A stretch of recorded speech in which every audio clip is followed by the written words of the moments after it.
So I'm ending up staying at the Howard Miller Steelhead Park.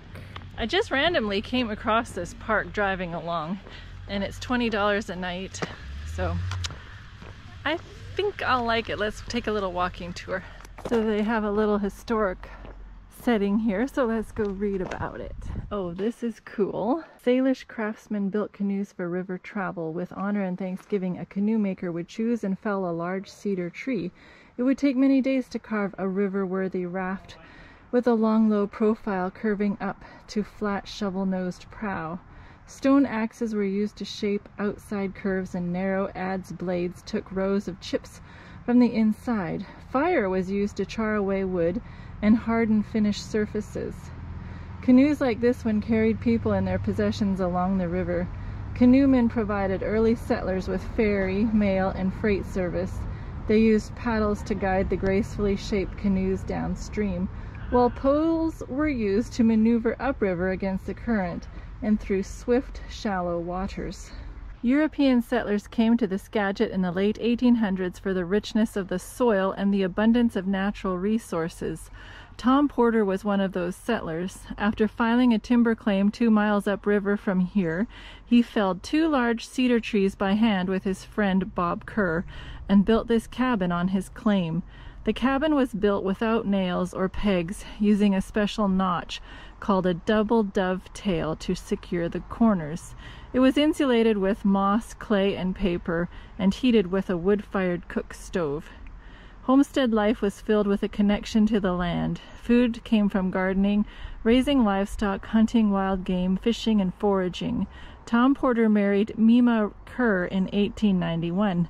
At the cabin she planted a rose, whose root she had carried with her from eastern Canada.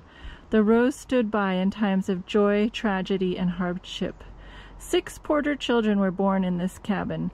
1 son died here, as did Mima with the birth of her 7th child.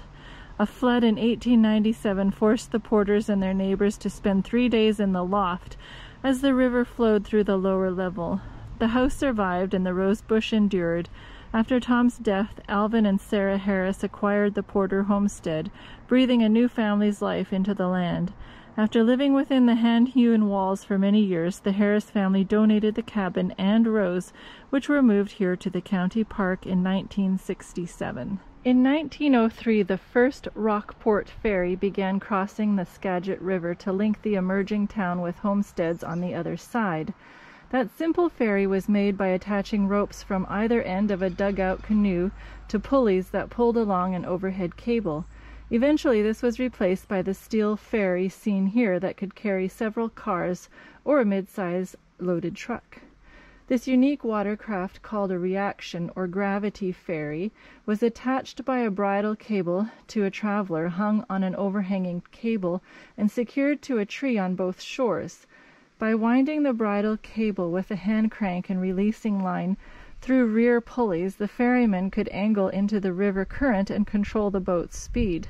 Sounds of rushing water and the straining pulley system filled the air as the ferry caught the current, picked up speed, and plowed across the river.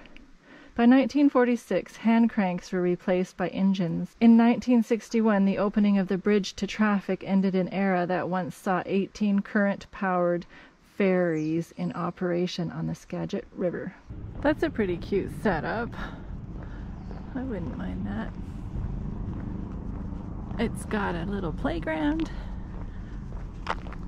It's very nice, but it's right by a highway. Highway 20. So when I checked in, the guy gave me a tent site. I paid for a tent site. It's $20, like I said. But he said you can also park by the bathrooms.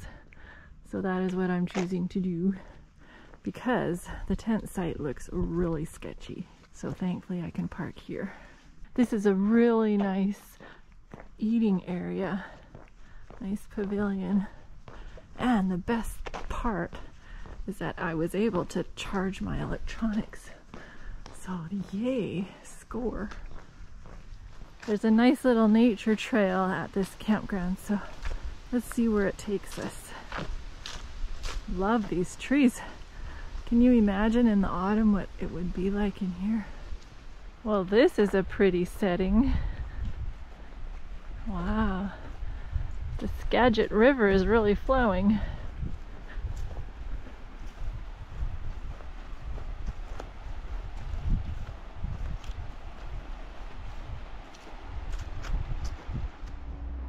These trees are so cool.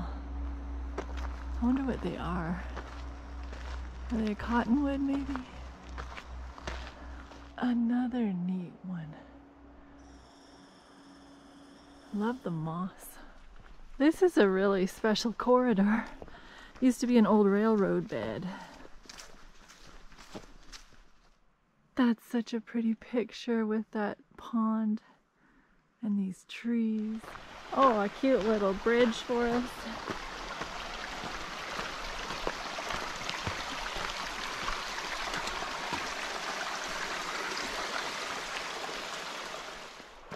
So pretty. If you're squeamish, don't look, but that's kind of fresh bear poop. They're probably not too concerned about humans though when they've got salmon to eat. The salmon are spawning. I wonder if this is where we're supposed to stop. Oh, no, there's a path here.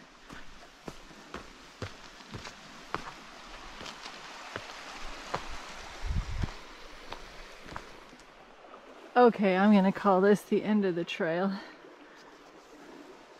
Yeah, it's all sloughed off. This is the view going back. Oh, there's a great blue heron on that island out there.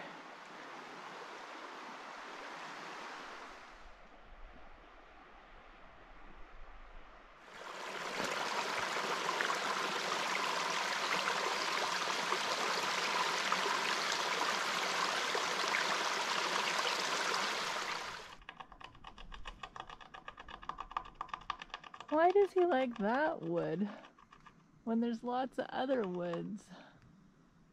Oh, even more fresh. Oh, some wild ivy. Cool.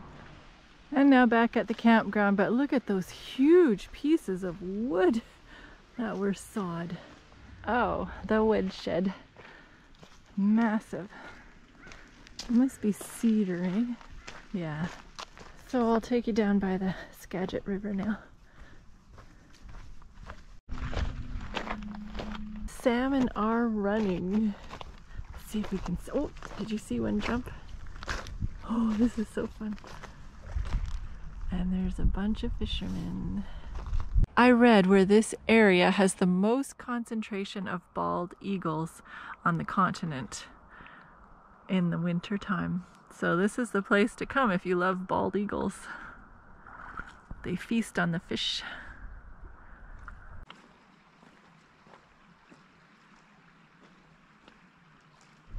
Well, I had a really nice night at this campground, and now Louise and I are off again.